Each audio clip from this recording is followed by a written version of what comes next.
प्यार में पागल भइनी लोग कहे डाइन रे रिजाइन मारा नौकरी से।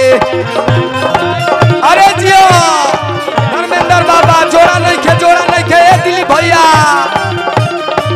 मारा नौकरी से। प्यार में पागल भइनी लोग कहे डाइन रे रिजाइन मारा नौकरी से।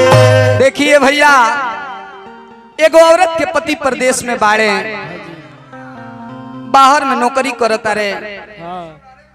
हाँ औरतिया अपना राजा जी से फोन लगैले बिया कहतिया कि ये राजा जी जब रौरा से हम कुछ पूछी ले तो रौरा एक एगो बात बोली ले I am very fine my darling.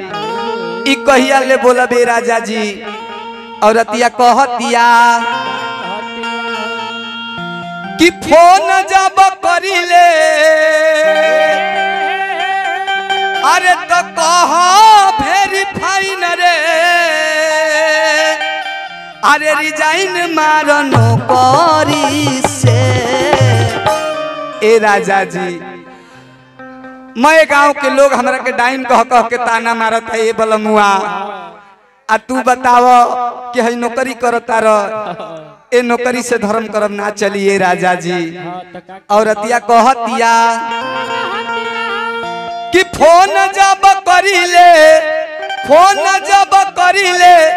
तो कहो वेरी फाइन रे अरे रिजाइन मारो नौकरी से।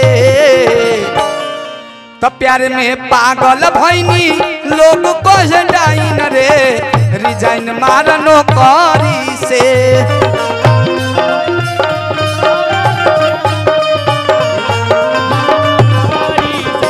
प्यार में पागल भइनी लोग कहे डाइन रे रिजाइन मारो नौकरी से।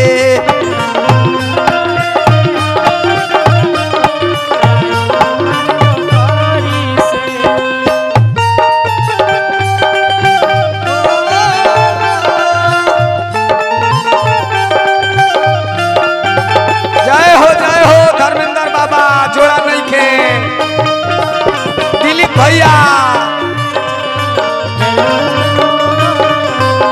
क्या बात है क्या बात है।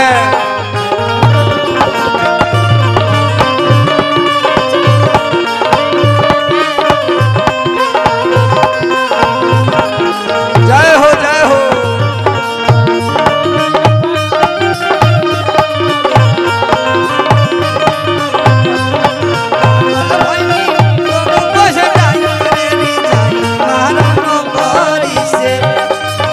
कहतिया कि राजा जी ई धन ई दौलत का होई ये बलमुआ ई सब कमा के का होई जब हमारा सुख ना मिली अगाव के मैं लोग हमरा के ताना मारी। ये राजा जी औरतिया कहतिया धर्मेंद्र बाबा कहतिया औरतिया खाली रहेला तू कमाही के फेर में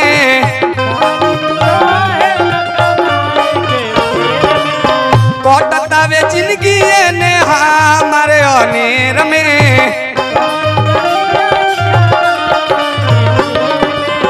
खाली रहेला तू कमाही के फेर में कटतावे जिंदगी ने हमारे अनेर में।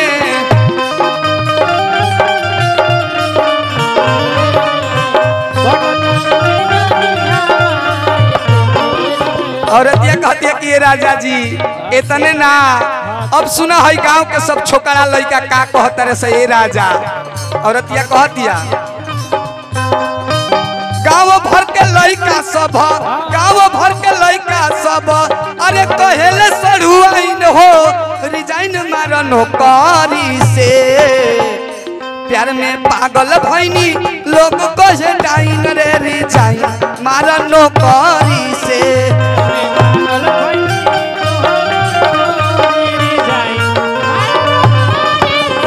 प्यार में पागल भइनी लोग कहे डाइन रे रिजाइन मारो नौकरी से।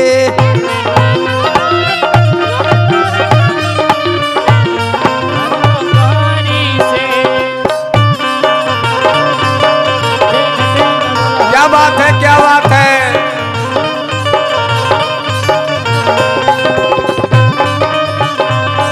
अरे जी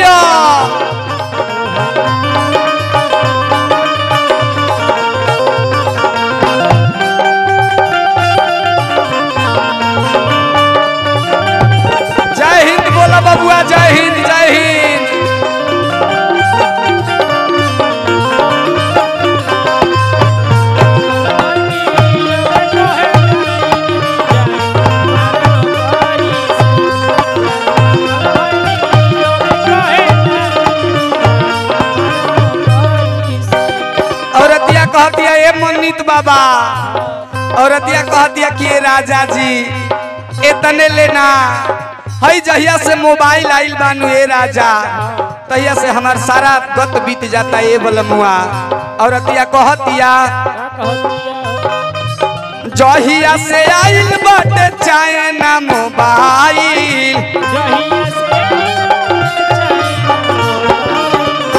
खुल जाता ओ में हमारा दिलावा के फाइल जहिया से आइल बाटे चाइना मोबाइल खुल जाता ओ में हमारा दिलावा के फाइल।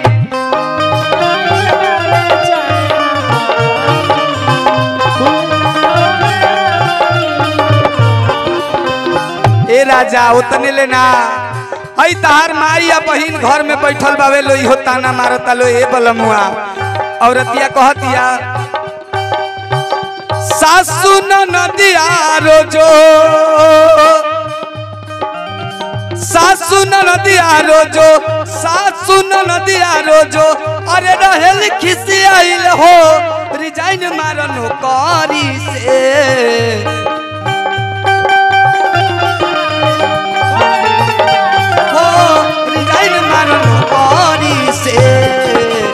प्यार में पागल भइनी लोग कहे डाइन रे रिजाइन मारनो करी से